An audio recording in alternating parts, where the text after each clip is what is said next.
What if losing your closest friend reveals more about you than them? I'm diving into my raw, unfiltered experience of cutting ties with my best friend, a journey that shook my world and my psyche. This is the story of how it happened, why it hurt, and what it taught me about myself. Losing my best friend, Alex, wasn't just a breakup, it was like losing a piece of my identity. We'd been inseparable for years, sharing late-night talks, dumb inside jokes, and dreams about the future. But when things fell apart, it wasn't just the end of a friendship. It was a deep dive into my mind, my emotions, and the messy psychological undercurrents that shaped it all.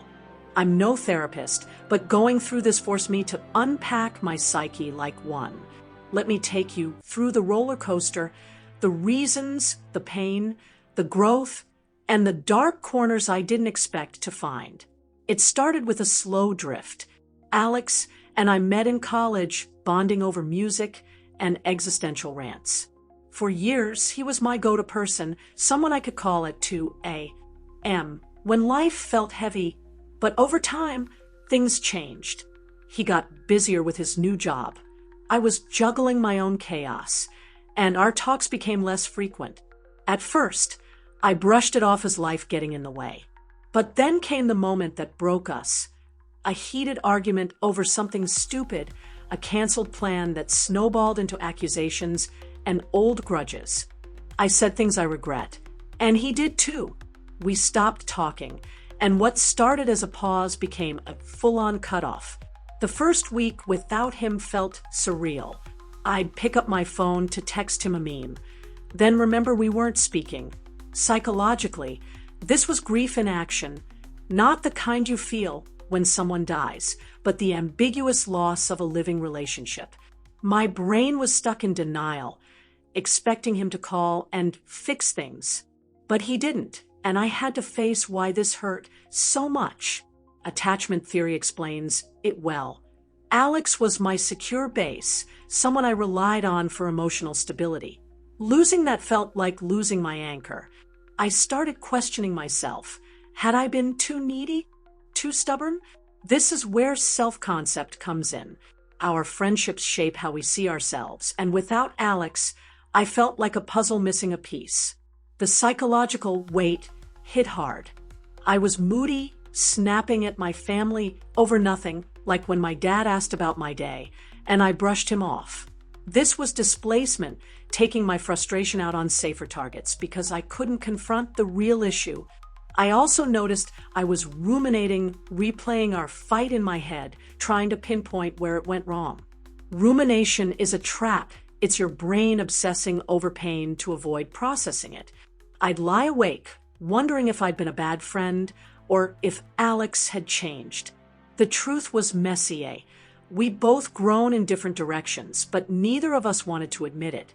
From a psychological lens, this ties to cognitive dissonance. I wanted to believe we could go back to how things were, but the reality, our values and priorities no longer aligned, clashed with that hope. Alex had started hanging out with a new crowd, chasing a lifestyle I didn't vibe with. I felt judged, like I wasn't cool enough anymore.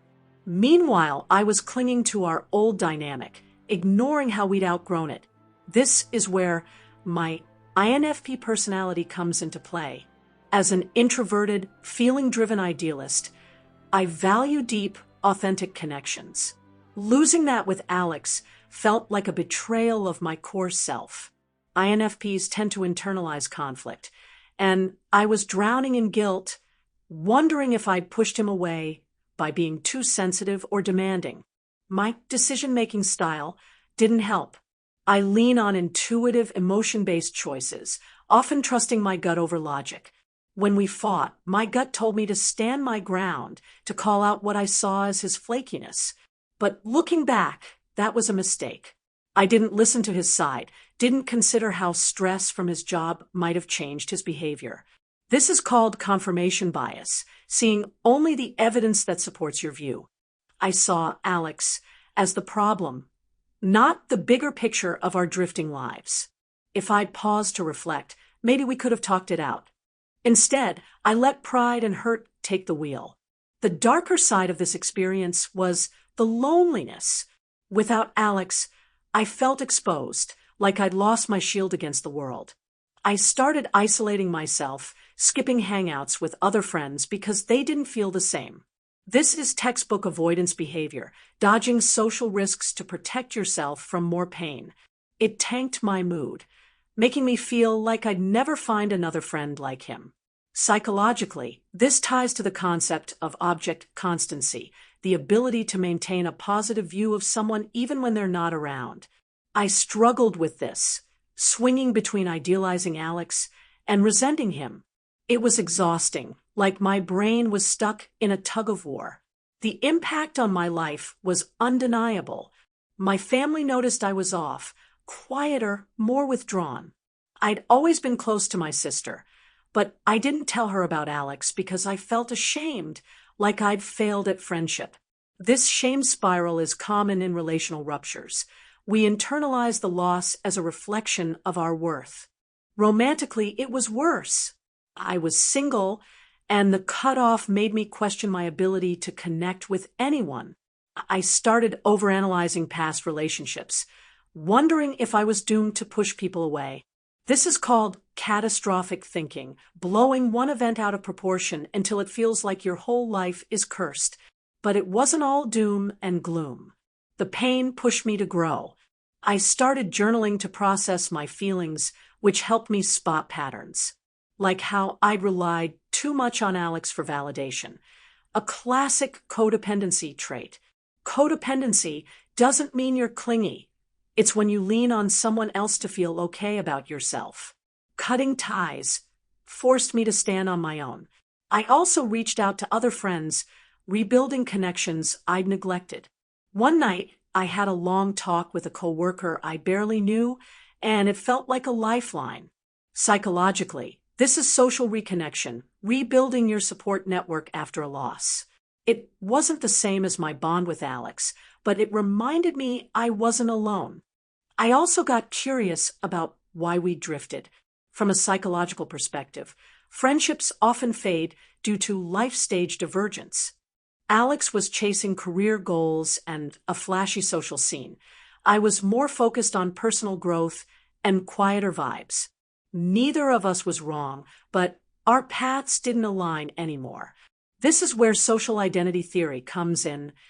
Our sense of self is tied to the groups we belong to.